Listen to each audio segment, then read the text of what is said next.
Start. चलिए, अब क्या है, लास्ट टाइम हमने ड्राई सेल देखा था, ठीक है। अच्छा रिस्पांस रहा उसका आपको। देन क्या है, ड्राई सेल जो था वो प्राइमरी सेल का एग्जांपल था। प्राइमरी सेल जो फिर से रिचार्ज ना करते आए, जिसको फिर से रिचार्ज नहीं करते। ऐसा ही एक और सेल है जिसे हम मर्क्यूरी सेल बोलते हैं। ये जो सेल है, जैसे आप स्क्रीन पर देख रहे हो, ये सेल भी एक प्राइमरी सेल ही है। क्या होता है प्राइमरी सेल? प्राइमरी सेल का मतलब होता है जिसको हम फिर से रिचार्ज ना कर सके, और साइंस की लैंग्वेज में उसे हम क्या बोलेंगे कि जिसकी रिएक्शन रिवर्स ना हो सके। क्लियर? ठीक है। अब यहां पे आप देख रहे हो एनोड है, कैथोड है, बीच में गैस कीट है ना, और इलेक्ट्रोलाइट का स्पेस है। तो ये जो सेल है ये लो हियरिंग डिवाइस में यूज करते हैं। इस सेल को लो हियरिंग डिवाइस में यूज करते हैं। क्लियर? जैसे कि हेडफोन हो गया, ठीक है ना। और एक एग्जांपल इसका है रिस्ट वॉच, जो हमारी वॉच है, रिस्ट वॉच है, उसमें जो वो सिल्वर कलर का सेल है ना, that's the example of mercury cell. अब यहां पे क्या है कि जो एनोड है वो जिंक अमालगम से क्रिएट होता है। जिंक अमालगम जो होता है, अमालगम का मतलब होता है अलॉय विथ मर्क्यूरी। अमालगम का मतलब होता है अलॉय विथ मर्क्यूरी। जैसे सोडियम अमालगम है तो वो NaHg हो जाएगा। जिंक अमालगम है तो zinc Zn and अमालगम Hg। Clear? Mercury को अमालगम बोलेंगे ऐसे नहीं, ठीक है ना। यहां मर्क्यूरी के साथ वाले मिक्सचर को अमालगम बोलेंगे, ठीक है। सो मर्क्यूरी अमालगम जो है ये एनोड बोल के काम करेगा।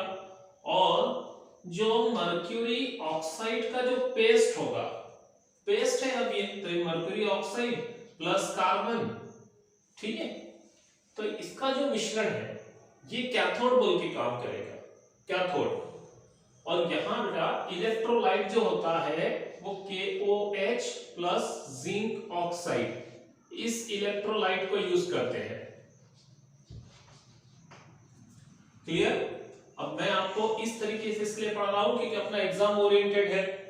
सो ये है एनोड। जिंक अमालगम जो है वो एनोड बोल के काम करता है। मर्क्यूरी ऑक्साइड का जो पेस्ट है वो कैथोड है, और that is the electrolyte KOH plus ZnO, ठीक है। अब ये तीन में से कोई एक सिंगल क्वेश्चन आएगा, मर्क्यूरी सेल में कैथोड कौन सा होता है, मर्क्यूरी सेल में एनोड कौन सा होता है, या मर्क्यूरी सेल में इलेक्ट्रोलाइट कौन सा होता है। देन अब हम इसकी रिएक्शन देखते हैं, ये वर्क कैसे करेगा।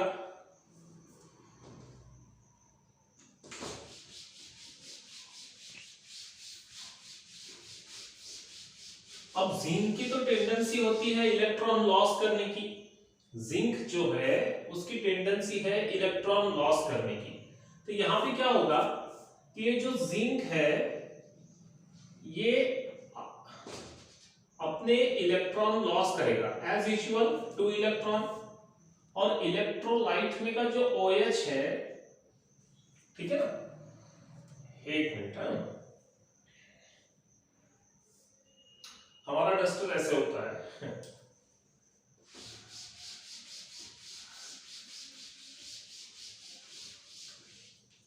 चलिए अभी मैं डायग्राम समझा लेता हूं साइड में, और आपको यहां अच्छे से लिख के दिखाता हूं कि जिंक और OH आयंस, ये जिंक ऑक्साइड तैयार हो जाएगा, clear, plus H2O plus 2 electron, क्योंकि जिंक 2 इलेक्ट्रॉन रिलीज करेगा। अब ये 2 H2O और एक O हो गया, सो इट बिकम ट्वाइस ऐसे। क्लियर? ये रिएक्शन होती है एनोड पे, so it is anodic reaction. अब कैथोड पे क्या होगा?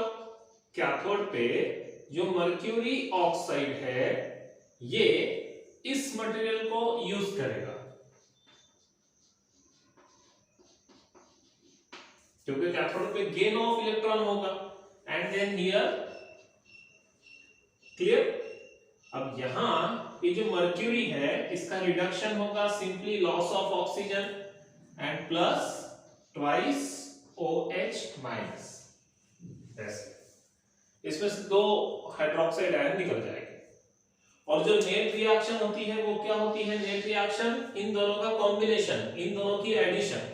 एडिशन का रूल पता है आपको, अपोजिट साइड में जो है ये कट जाएंगे, देन ये भी कैंसिल हो जाएगा। सो यहाँ क्या है? ये जिंक है जो एनोड है, ये मर्क्यूरी ऑक्साइड, ठीक है, और एरो क्या तैयार हो रहा है? Zinc oxide plus mercury. इस सेल की सबसे अच्छी बात यह है कि यहाँ जो आयंस है, जैसे जिंक आयंस तैयार हो जाते हैं ड्राई सेल में, हमने अमोनियम आयंस देखा था, जिंक आयंस तैयार होते हैं। डैनियल सेल में जिंक आयन, कॉपर आयंस तैयार होते हैं। यहाँ ऐसे आयंस वगैरह कोई कॉन्सेंट्रेशन चेंज नहीं होता, जिसकी वजह से इसकी इफिशियंसी कांस्टेंट रहती है, ठीक है ना। वहां आयंस का कॉन्सेंट्रेशन कम ज्यादा होता था, डैनियल सेल में कॉपर के आयंस कम होते थे, जिंक आयंस बढ़ते थे, देन अमोनियम आयंस था लास्ट ड्राई सेल के एग्जांपल में। तो ऐसे यहाँ कुछ नहीं होता, ठीक है। सो ये मर्क्यूरी सेल अभी हमने देखा। चलो हम नेक्स्ट देखते हैं सेकेंडरी सेल। मैं इसे मिटाता हूं, जब तक आपको समझा देता हूं क्या होता है सेकेंडरी सेल। सेकेंडरी सेल वो एग्जांपल है कि जिसे हम रीयूज कर सकते हैं, ठीक है।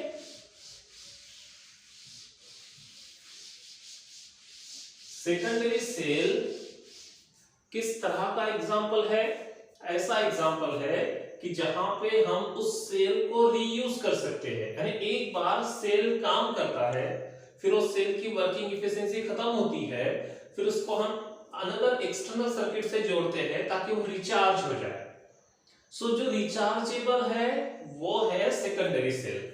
जैसे फॉर एग्जांपल हमारे मोबाइल की बैटरी है ना, व्हीकल की बैटरीज, ये सब रिचार्जेबल है। आजकल तो रेडियो के वगैरह या घड़ी के भी सेल आते हैं चाइना के रिचार्जेबल, बट हम अपने टिपिकल एग्जांपल देखते हैं हमारे बुक से।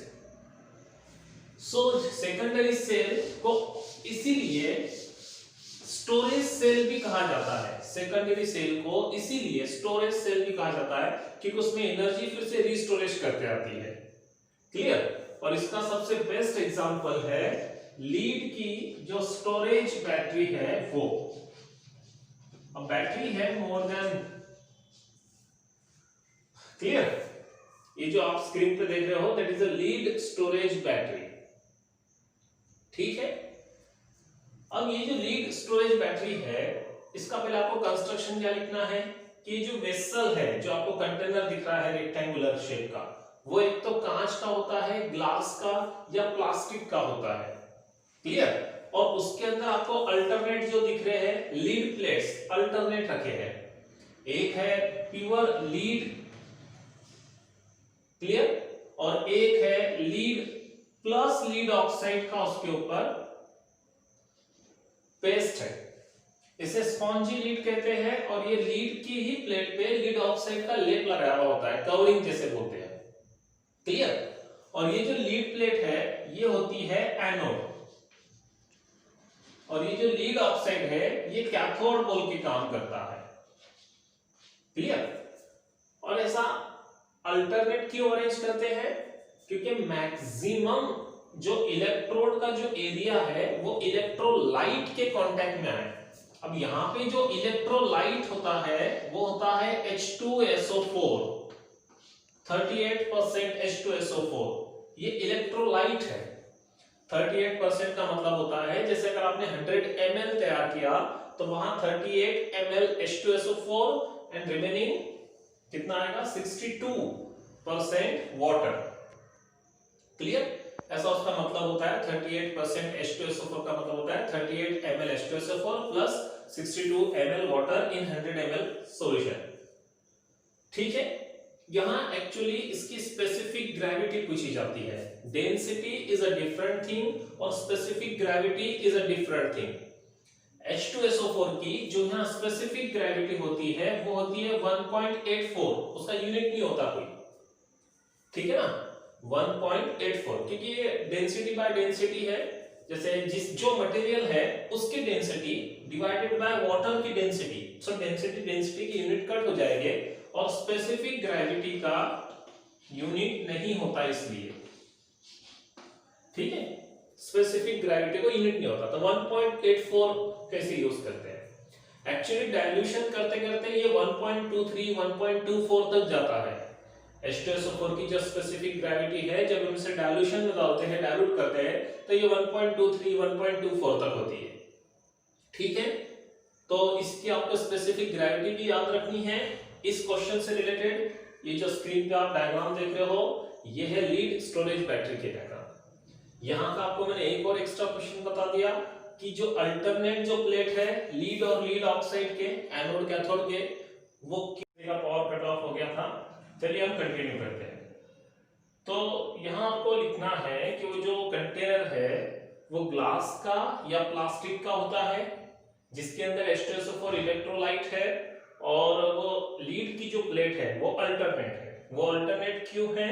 क्योंकि उसका मैक्सिमम एरिया इलेक्ट्रोलाइट के कांटेक्ट में आए और जो सेल है, जो बैटरी है, वो ज्यादा से ज्यादा काम करे, ठीक है, वो मैक्सिमम इफिशिएंसी शो कर सके, इसलिए हम तो से अल्टरनेट लगाते हैं। और ज्यादातर उसमें 6 ही होती है प्लेट, लेकिन 12 लीड प्लेट की भी बैटरी आती है, ठीक है।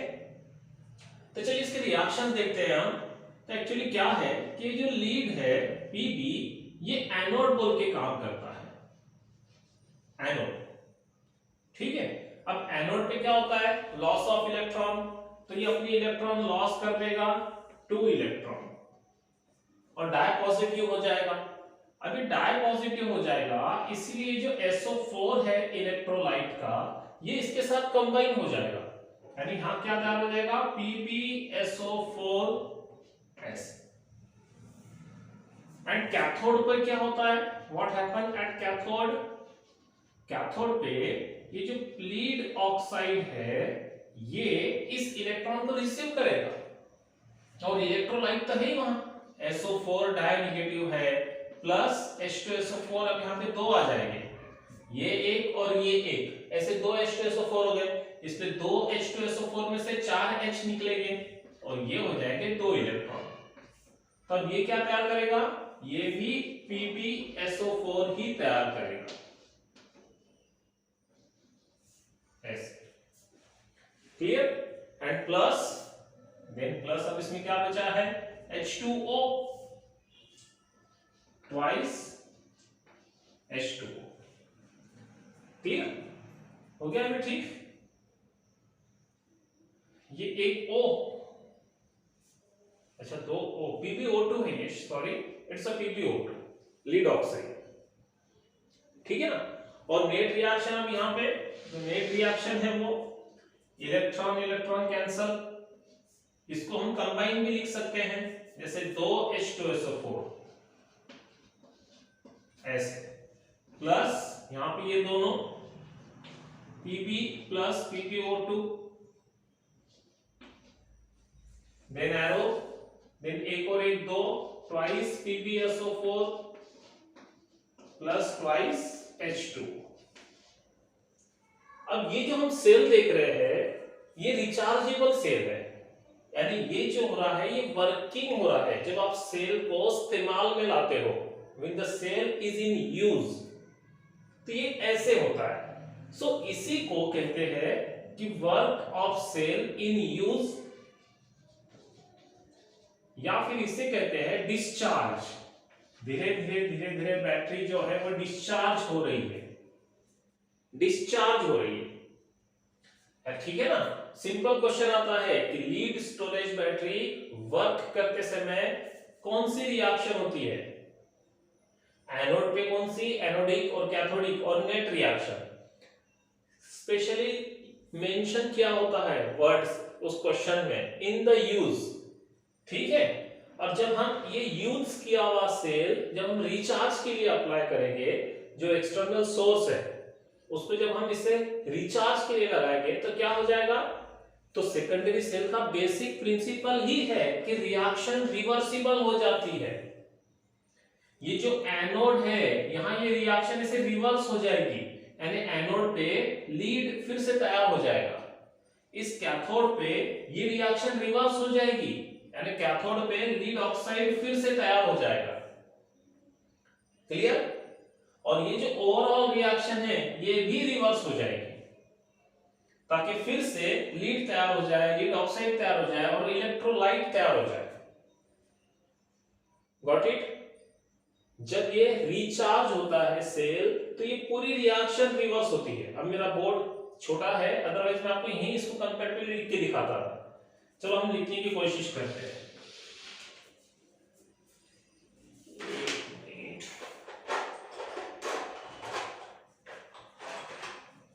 चलो अब हम रिचार्ज के समय लिख रहे हैं। रिचार्ज